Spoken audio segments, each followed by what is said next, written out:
of the popular vote. The UNC will get 13%. The COP will get 12%. But listen to the joke. Ramjack Win will get 10%, and we are even a party. Ramjack Win will get 10%, we are even a party. And to think that we are just 3% behind Pandey UNC.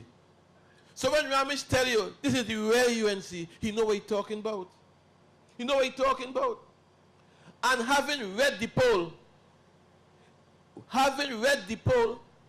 the political leader of the UNC, before he summons an emergency meeting of his leadership council, before he begins to form strategies and to plan and to reform and change the UNC quickly, what does he say? Hear him again. Hear what he says. Polls, you can get them a dime a dozen, and you can always get what you pay for, unquote. That's what he says. I ask myself tonight, what manner of man is this? I want to tell Basdeo Pandey that there are some things in life that you can never get regardless of what you pay for it. There are some things in life, friends, whatever you pay or offer to pay, you can never get. And Pandey might not know, so I'll tell him those things. Such things like honesty, integrity in public life, respect, loyalty. These are values in life you can't pay for. And therefore, I say to Mr. Pandey tonight, he can trivialize those values if he wants, but those are things that money can't buy. This platform for change did not come just so, my friends. It wasn't formed overnight. It didn't come abracadabra just so. This platform for change was formed because of the fact that nobody wants to listen to us. My dear friends, this new office in Couva North, the office we opened today, as a first measure, was not established without serious thought. It wasn't tit for tat, as some clown said in a newspaper, I am tit and he's tat. But you see me, I am nothing, I am Jack Warner. This office in Couva North was formed because the idea suddenly emerged that if, of course, on an office day in Shoguana's West, more than 55% of the people are from Couva North, then Couva North has a problem. And therefore, I say, go and serve them. Several speakers whom you have heard here tonight, even Ramesh Ramlochan, you heard him tonight. You heard Sunil Ramjit Singh tonight. All of these people were former workers of Basdeo Pandey, and they have spoken about the pain and the hurt which one man and one man only is causing an entire nation. My dear friends, it is against that background that this platform for change was formed. The UNC as a party is filled with political potholes, but we cannot fill those political potholes with empty rhetoric or cosmetic gestures, like when the Kamala Accord, when Kamala signed an accord with Kirk Megu, big pity and thing and so on, the Kamala Accord with Kirk Megu. Where is Kirk Megu now? Where is the Kamala Accord now? In fact, people are asking, Kirk who? Kirk who? Where is the accord? The Kamala Accord. After they get the first boo at the COP convention, the accord dead. The accord become a record. It's the fastest accord that has been destroyed. So we ask for change in the UNC. We ask for change. Not only Ramesh, Gypsy, and I, but there are other soldiers as well. Dr. Griffith, Don Sylvester, Sylvester Ramkwa, Chris Jurai, a host of guys asking for change. Change in the UNC, we asked for. And what did we get instead? Instead, we are threatened with disciplinary action. Which action, I tell you, we shall fight on all fronts. I tell you tonight, remember a few months ago, we told you of their plan. We told you a few months ago what their strategy would have been. We said to you then that they would refer us before the disciplinary committee. We said then that they will do that so as to take us out of any election they choose to call. So because the UNC constitution says once you are referred, just referred, before the committee, you can fight the election. We told you that, my friends.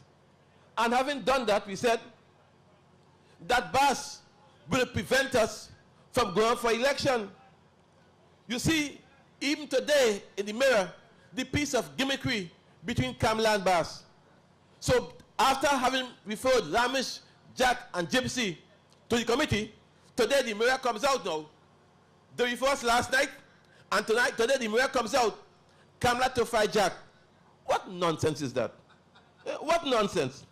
My friends, I tell you tonight, the mirror story on the front page is an attempt to fool you, the people, to give you the illusion of internal party elections that will come sometime.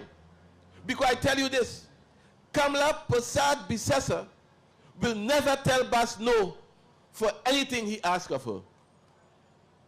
Anything. Anything. Anything. If even her life depended on it.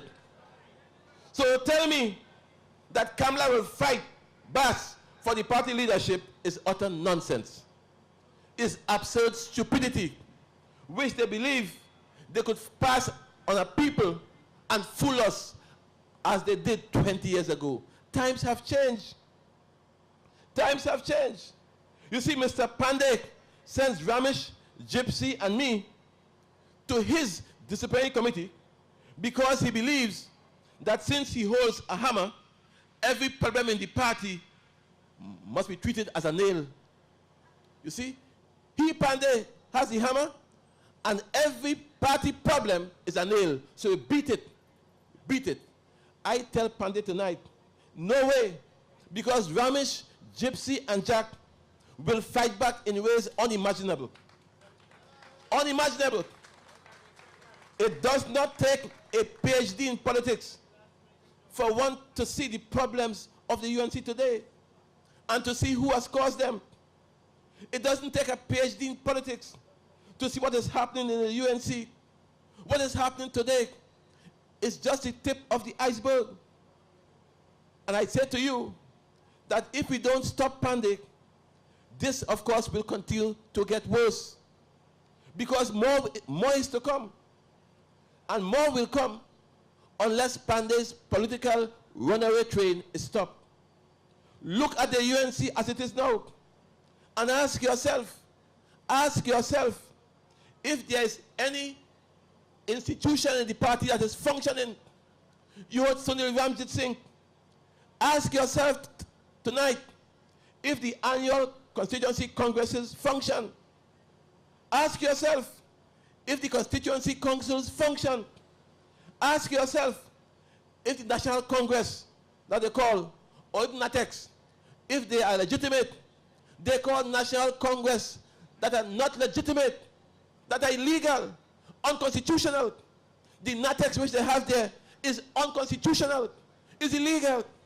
Ask yourself, friends, how can a party function that way? Ask yourself, as Sunil asked you all earlier on, if the National Council of Youth is functioning. Ask yourself if the Women's Congress is functioning. And if so, how effectively they are. And I tell you, not even the disciplinary committee to which they refer Ramesh, Gypsy, and me is functioning. Not even that. But I wish they function, because if they function, they too will pay. My brothers and sisters, tonight, I tell you, with some sadness, that our UNC is a failing party. And we must stop the failure. We have to put a political tourniquet to stop the bleeding. You see, whatever one needs, one must provide for it. And in political parties, that is no different. And therefore, so it is with the UNC today. The present UNC party leadership has betrayed the party membership. Our party leadership has failed to give us hope for a brighter tomorrow. Our party leadership has failed to give us a sense of belonging. Our political leader has turned the UNC into his own fiefdom, and he believes that all of us are his